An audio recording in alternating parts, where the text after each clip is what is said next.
Hello friends, आज के एक नई एनालिसिस वीडियो में आपका स्वागत है। ये आज यानी कि फ्राइडे सेशन में जो निफ्टी ने जो क्लोजिंग दी है वो क्लोजिंग मिली 22,828 की क्लोजिंग है, जो लास्ट क्लोजिंग से 429 पॉइंट प्लस में जाके क्लोज कर निफ्टी ने। जबकि बैंक निफ्टी ने जो क्लोजिंग दी है वो क्लोजिंग मिली 51,002 की, जो लास्ट क्लोजिंग से 762 पॉइंट प्लस में जाके क्लोज कर बैंक निफ्टी। यानी कि दोनों इसके अंदर वीकेंड के अंदर हमें एक अच्छी खासी पॉजिटिव साइड जो है क्लोजिंग देखने को मिली हुई है। तो फर्स्ट यदि हम निफ्टी का डेली बेसिस पे एनालिसिस करते हैं तो, और यदि आप बने यदि आप हमारे डेली व्यूअर हैं और डेली आप हमारे सारे एनालिसिस वीडियो देखते हैं तो हम ऑलरेडी मेंशन हमने किया हुआ है कि हमारे लिए जो इम्पोर्टेंट जो लेवल था हमारे लिए पहले वो ये लेवल था और वो अभी भी हमारे लिए इम्पोर्टेंट लेवल है, क्योंकि यही लेवल पे मल्टीपल टाइम पहले यहाँ पे क्या किया था, रजिस्टेंस लिया था। फिर यही रजिस्टेंस हमारे लिए सपोर्ट का काम करने लगा और वापस आप देखेंगे तो फिर से जैसे इसका ब्रेकडाउन हुआ, ब्रेकआउट हुआ, एक अच्छी मूव देखने को मिली और वापस उस लेवल के नीचे आया और वापस उसी लेवल के ऊपर सस्टेन किया, यानी कि उस लेवल पे वापस क्लोजिंग दी हुई है। ठीक है। साथ में हमने आपको बताया था कि एज पर फिबोनाची लेवल भी हमारे लिए इंपॉर्टेंट लेवल है। तो हमारे लिए इंपॉर्टेंट क्या है कि अभी जो क्लोजिंग चाहिए वो चाहिए 23,100 के ऊपर पॉजिटिव क्लोजिंग चाहिए, तभी जाके हमारे ये जो 0.5 लेवल है यानी कि एक जो गोल्डन जोन है उसके ऊपर पॉजिटिव क्लोजिंग मिलेगी, तो यहाँ से फिर से इस लेवल को टच कर सकता है जो अराउंड रहेगा 23,900 के पास का। तो हमें डेली बेसिस पे निफ्टी के अंदर थोड़ा ये लेवल जो है इंपॉर्टेंट है, जो ध्यान रखना जरूरी है नेक्स्ट सेशन के लिए। ठीक है। जबकि बैंक निफ्टी में देखा जाए तो बैंक निफ्टी के अंदर एक राउंड ऑफ लेवल यानी कि साइकोलॉजिकली एक स्ट्रॉन्ग लेवल के पास जाके क्लोज किया हुआ है। ठीक है। तो हमारे लिए जो बैंक निफ्टी पहले हमारे लिए कौन सा लेवल था इंपॉर्टेंट, ये लेवल था। ठीक है। और उसके ऊपर जाके अभी यहाँ पे पॉजिटिव साइड जो है क्लोजिंग देखो मिले, तो हमारे लिए अभी नेक्स्ट जो इंपॉर्टेंट लेवल रहेगा वो अराउंड ये लेवल रहेगा जो है 52,000 का, यानी कि यहाँ से 1,000 पॉइंट की एक रेंज रहेगी। तो हो सकता है निफ्टी बैंक निफ्टी भी यहाँ पे वापस एक रेंज बनाए, क्योंकि यहाँ पे एक रेंज बनने के बाद एक ब्रेकडाउन देखने को मिला था।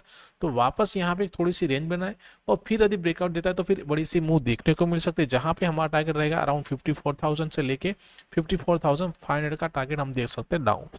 लेकिन यदि डाउन साइड में यदि इस लेवल के नीचे वापस क्लोज कर जाता है तो फिर यहाँ से फिर से एक डाउनफॉल देखने को मिल सकता है बैंक निफ्टी के अंदर। तो मस्त जरूर से इन लेवल को ध्यान रखना है नेक्स्ट सेशन के लिए। अभी हम चलते हैं फर्स्ट बैंक निफ्टी के 15 मिनट के चार्ट पे और वहां देखते हैं कि नेक्स्ट सेशन यानी कि ट्यूसडे के दिन कौन से लेवल्स हमारे लिए इंपॉर्टेंट है, क्योंकि मंडे के दिन डॉक्टर बाबा साहेब अम्बेडकर की जयंती है, जिसकी वजह से मार्केट क्लोज रहेगा, तो हमारा डायरेक्टली मार्केट खुलेगा ट्यूसडे को। ठीक है।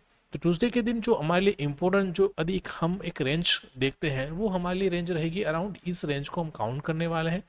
ठीक है। और इसका हाई ये बहुत ही इंपॉर्टेंट रहने वाला है नेक्स्ट सेशन के लिए, क्योंकि मोस्ट ऑफ द टाइम में जब भी जो हॉलीडेज होते हैं 3-4 दिन की छुट्टी रहती है तो वहाँ पे गैप अप और गैप डाउन ही होता है। लेकिन यदि हमारी रेंज के हिसाब से यदि इसी रेंज के अंदर ओपन होता है, एक रेंज बनाती है, रेंज बनने के बाद यदि इस लेवल के कम से कम 15-30 मिनट सस्टेन कर जाता है तो डायरेक्टली टारगेट निकल के आएगा अराउंड रहेगा 51,550 का पहला टारगेट रहेगा, और उसके बाद सस्टेन करेगा तो 52,000 का भी टारगेट देख सकते हैं बैंक निफ्टी में अपसाइड के लिए। लेकिन डाउन साइड में यदि इस लेवल का ब्रेकडाउन करेगा तो नियर बाय टारगेट जो रहेगा हमारा यहाँ पे रहेगा जो है 50,700 के पास का रहेगा। यदि उसके नीचे सस्टेन करेगा तो ये जो गैप पड़ा है वो गैप फिल कर सकता है, जो डायरेक्टली निकल के आएगा 50,250 के पास का हम टारगेट यहाँ पे रख सकते हैं बैंक निफ्टी में डाउन साइड के लिए। तो मस्त इन लेवल को जरूर से फॉलो कीजिएगा नेक्स्ट सेशन के लिए। ठीक है। अभी हम चलते हैं निफ्टी के चार्ट पे और निफ्टी में देखते हैं कि कौन से लेवल्स इंपॉर्टेंट है नेक्स्ट सेशन के लिए। निफ्टी में देखा जाए तो हमारे पास जो रेंज जो निकल के आती है वो ये एक रेंज रहेगी अपसाइड के लिए, डाउन साइड में हमारे पास ये एक रेंज रहेगी। ठीक है।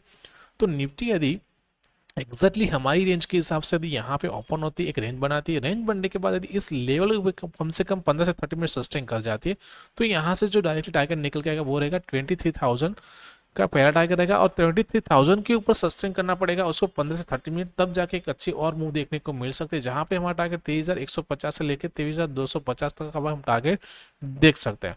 लेकिन डाउन साइड में इस लेवल के नीचे क्लोज कर जाता है और 15 से 30 मिनट सस्टेन करेगा तो फिर ये जो गैप पड़ी हुई है वो गैप फिल कर सकता है। लेकिन उससे पहले हमारा नियर बाय टारगेट रहेगा 23,600 का, दूसरा टारगेट रहेगा 23,500 का, और तीसरा टारगेट रहेगा 23,400 का, जो हमारा एग्जैक्टली गैप यहाँ पे फिल करेगा निफ्टी। तो मस्त इन लेवल को जरूर से फॉलो करना है। बाकी बड़ा सा गैप अप या गैप डाउन ओपन होता है तो वहां पे हम अपनी जो प्राइस एक्शन उसको फॉलो करेंगे और साथ में वेट करेंगे प्रॉपरली एक रेंज बनने का, और उसके जो भी लेवल्स होते हैं वो अपनी फ्री टेलीग्राम चैनल में प्रोवाइड करेंगे, जिसका लिंक डिस्क्रिप्शन में दिया गया, आप वहां जाके ज्वाइन हो सकते हैं। तो दोस्तों वीडियो को लाइक कीजिए, शेयर कीजिए, और साथ में जिन लोगों ने भी अभी तक हमारा यूट्यूब चैनल सब्सक्राइब नहीं किया चैनल को सब्सक्राइब कर लीजिए, जहां पे आपको ऐसी एनालिसिस वीडियो मिलती रहे। Thank you. जय हिंद।